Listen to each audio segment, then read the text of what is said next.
From the beautiful Kingpins in Portland, Oregon, here for the title matches of today's JBT event. Scratch first today. A couple of veterans going at it. Four-time champ Duncan Whitaker playing three-time winner Mac Carr, and Mac the higher qualifier going in today's Pick Your Poison match play. Both bowlers went spare strike in their first two frames. That's a makeable split for Whitaker in the third, but doesn't cover it, so falls behind by 9 pins here early on. Oh! To the left, that was Mary Sicard's bowling ball picking up a real nice split over there in her third frame. She's playing Danny Chalmers in one handicap semifinal, while Cassandra Foss is playing Kingpins Kingpin, 10-year-old.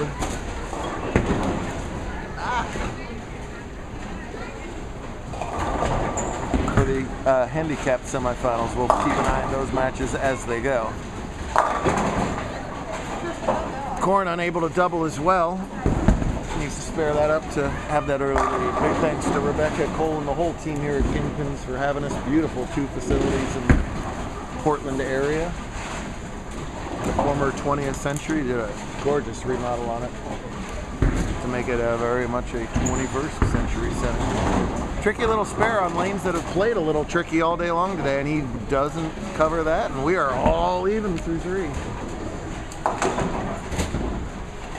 Middle of the road cuts, right around even in the handicap, and about, what was it, 71 down was the cut and scratch. I know that, they're in the tie.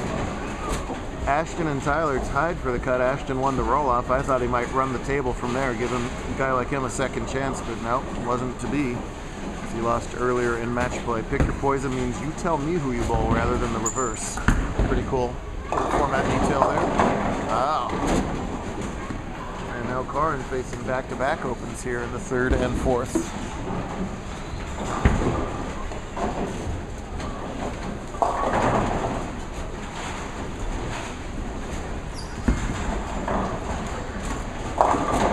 Get you a heating pad or anything? Can we get you a heating pad, a couple extra jackets, anything we can do? A cup of hot chocolate? Oh! But it will not be back-to-back opens for Mac as he cleans that mess up. Nice conversion from Karin there. Well done. Danny's got to win his match by 2 against Mary. Well, Cassandra's got to beat Mason down there by 58. Mason's the newer bowler of the bunch. Any age, any average. That's how we set it up, and it proves true every single week. Duncan responds nicely.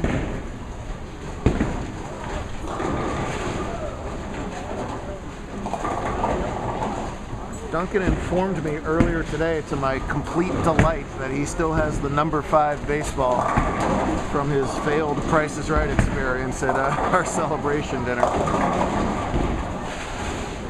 Came oh so close to winning a bowling ball play in the 3 strikes game. The 5 was his downfall. Nemesis, Mom says. That's the right word. One of the prettiest forms on tour. That's why I used to see him making major finals all the time. Love the way he throws the ball. Didn't quite get around the corner that time, but it'll shake the tempo. Foss has a spare in the 8th over there, and she leads in the 7th by 43 and has to win by 58, so lo and behold, that's going to be close against the little guy who's been hanging in there against his big brother all the time. He's using defense. He's trying to go in Cassandra's game. He says, I'll fix her game. Strategy, inadvertently. The little guy, there he is, all the way down there. I thought he was younger, but he's 10 years old. I'm jealous. He gets lower to the foul line than I do automatically. Yeah, pretty good ball over there. Foss has to just forget about the handicap she's playing against and just bowl her own game, and hopefully it works out well enough for her. She got a pretty strike there in the 9th. Chalmers has the same kind of split that Mac made earlier. Let's see if he can get the 2-pin across the deck. Not too much of the 2, so he is open in the 6th and is now well behind in this match as a result of that. He'll have to play catch up in the back frames. The little guy gets a spare over there.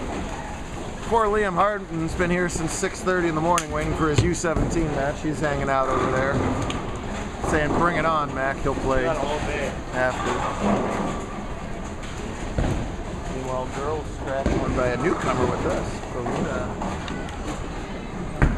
Taiwan, Africa. Beat Mary, and then Mary chose to bowl her in match play and beat her, so she got her revenge. Two talented girls you're going to hear a lot more from. Corin begs that ball to wheel. It doesn't. You see, it's really tricky to find the right friction to get the ball to go through the pins the right way here. You get some wicked messengers when you are set up. You get a lot of 210s and 3-4s when you're not. They're in the 10th frame already over there.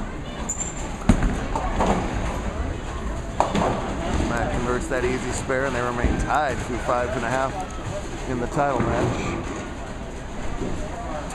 Mason trying to get that ball to go over to the 10 pin. It does not get there. He throws a 107 game, which is good for 210. And I believe that spare in the 10th for Cassandra is going to move her on to the title match. It's always so scary playing the big handicaps. But let's see, that'll be 171, which is just enough.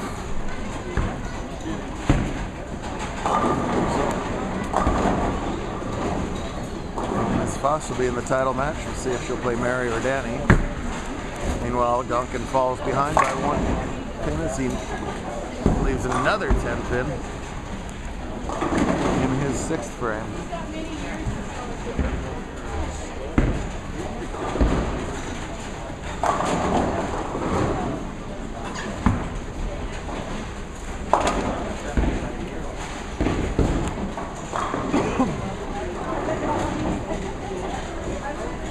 No problem with the spare for one of the better spare shooters on tour. Well, Mary is a breed you're going to see a whole lot more of, I predict, in the coming decade. Two-handed female bowlers. No reason why not. It's just really more a timing thing than a strength thing. You see plenty of skinny little wiry light kids two-handing it just fine, including 12-year-old scratch finalist today, Ewan Oster, and of course Dawoon up here. It's really all about the timing. And, you know, if you can sort of overwhelm other girls in the power game when that's there. If you can combine that power and accuracy, there's a few of them already. I think you're going to see a lot more two-handed girls. Of course, Mary just trying to do her best Bud impression at all times. Or is it Bud trying to do a Mary impression? Mary's older, right? Don't quote me on that. Bud's out in South Carolina bowling SYC. We finally get like 10 miles from his house, and he goes 3,000 miles east. I see how it is, Bud. Fine, Bud. Chalmers in big trouble here. He's looking at 111 through 8. The best he can do is 171 minus 2 for 169. So it's going to be a all-female title match, I believe, between Cassandra and Mary. Danny's got oodles of top 4 finishes, so he would really prefer a top 1 finish one of these days, but it doesn't look like it's going to happen here in Portland today. Maybe it'll happen in Beaverton tomorrow as we go to the other half of our Kingpins doubleheader as Corin dices that rack to keep his lead at 2. Is this a case of first double wins? It may be. Matt qualified first today to pick your poison at plus 95, so he got to pick his opponent all the way through, while Duncan started out good with 230 and then just kind of hung on into the cut at minus 44. A couple good games to win previous matches.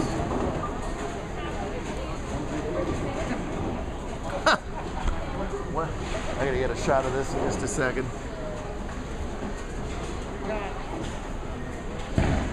Just get Matt's shot first. Close. Pretty sharp. What happens after you bowl 10 games when you're 10 years old? That's not what he looked like 30 seconds ago. He was like this 30 seconds ago. That's closer to it. I think he's going to do well tonight.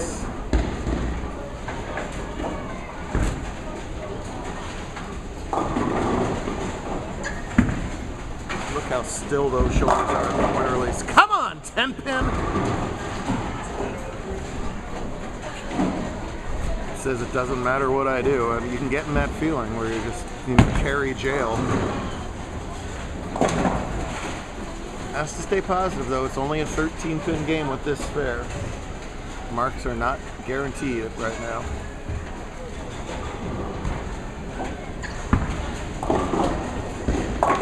No trouble at all of that, but his trouble, as his body language indicates, is on that first ball.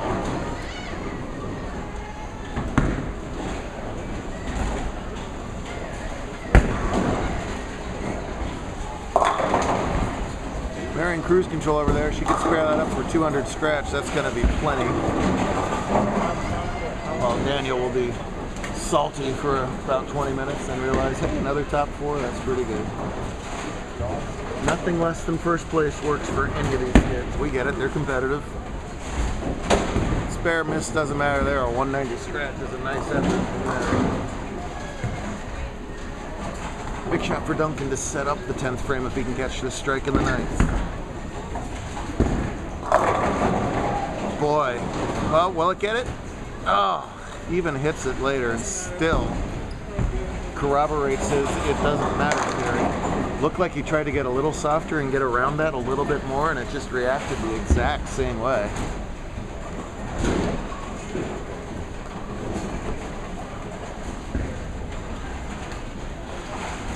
Max got a chance to equal Duncan's title total up here now.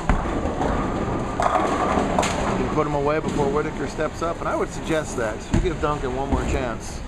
He might find a way to get these 3 strikes in the 10th and snap him back off.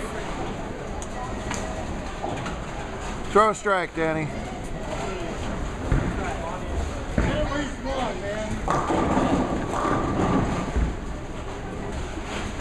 I love it when the parents sass their kids from behind. Come on, Chalmers! Let's go! As he says, where the heck was that? Uh-huh. I don't know, why didn't you throw it like that the rest of the day? Literally his first strike of the match. Comes at the end. Still another top 4 for him and a huge, huge shot for Mac.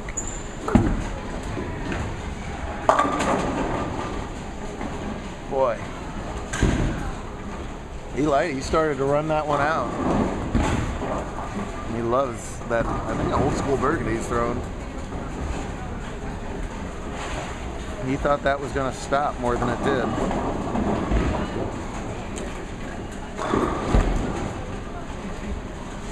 Now make no mistake on your spare and have the lead going into the 10th.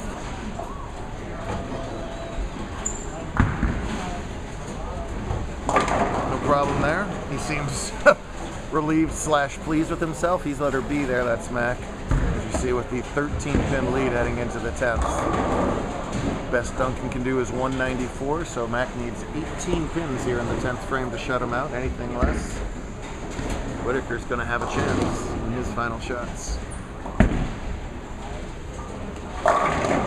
Beaverton tomorrow, then up to Riverside for the Jim Kent Classic. So honored to be doing that in conjunction with the PBA Tour. We're doing their adult Jim Kent Classic right now. Oh, that's wide. Oh, it's a mile wide. Oh, and it comes all the way back. Are you kidding me? Oh, I thought that was 0 for a minute. He hasn't touched the 1-2 board all day long. He gets it to peel from that spot and probably win the tournament on a total mistake. Excuse me, I'm sorry. I'll take it.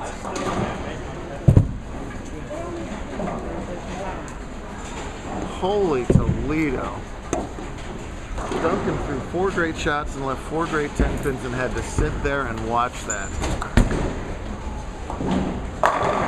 Like the champ, though, he takes advantage of the break, capitalizes on it, and that's a winner.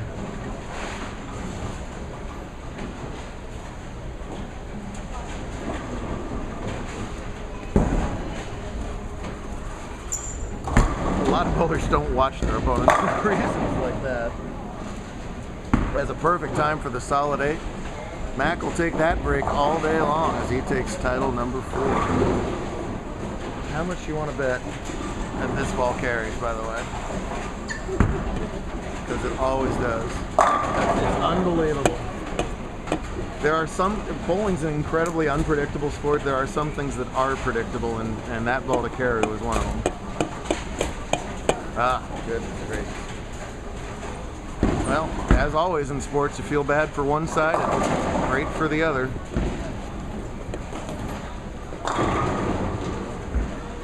We still have part 2 for our handicap title match and our U17 title match to wrap up a fun day here in Portland. Yep, shocking no one. I bet you could throw 10 more right now. And that is bowling.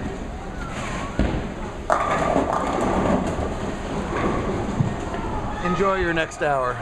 And thank you for the cinnamon roll. You bet. Alright. Surprised that one didn't strike. Good stuff out of that handicap match.